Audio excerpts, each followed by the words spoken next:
சோழர்கள், பாண்டியர்கள், சேரர்கள் நம்ம தமிழ் பேரரசர்கள் எப்படி 1000 வருஷமா மக்களை ஆட்சி செஞ்சாங்க. அவங்க கிட்ட சிசிடிவி இல்ல, வாட்ஸ்அப் இல்ல. ஆனா மக்கள் அரசாங்கத்தை முழுசா நம்புனாங்க. எப்படி? அதுக்கு முதல் காரணம் நீதி.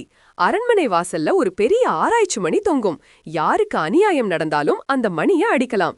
அரசனே நேரடியா வந்து விசாரிப்பான். ஒரு பசுவோட கண்ணீருக்காக தன்னோட சொந்த மகனையே தேர் சக்கரத்துல நசுக்கி கொன்ன மனுநீதி சோழன் வாழ்ந்த பூமி இது. சட்டம் எல்லாருக்கும் சமம். 2வது மக்கள் நலன். 2000 வருஷம் முன்னாடி கரிகாலன் கட்டின கல்லணை இன்னைக்கும் லட்சக்கணக்கான விவசாயிகளுக்கு சோறு போடுது. ஏரி, குளம், கோயில்னு எல்லாமே மக்களோட வாழ்க்கைய மேம்படுத்த தான் இருந்துச்சு. வரியா வாங்கின பணம் அணையா மாறி மக்களுக்கே திரும்ப வந்தது. 3வது நேரடி தொடர்பு. பல தமிழ் மன்னர்கள் மக்களோட குறைகளை நேர்ல தெரிஞ்சுக்க மாறுவேஷத்துல ஊர் சுத்தி வந்திருக்காங்க.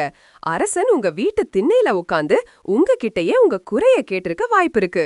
அதிகாரத்தை வச்சு அவங்க ஆளல, அறத்தை வச்சுதான் ஆண்டாங்க. கடமை, நீதி, சேவை, இதுதான் தமிழ் மன்னர்களோட அசைக்க முடியாத நம்பிக்கையின் ரகசியம்.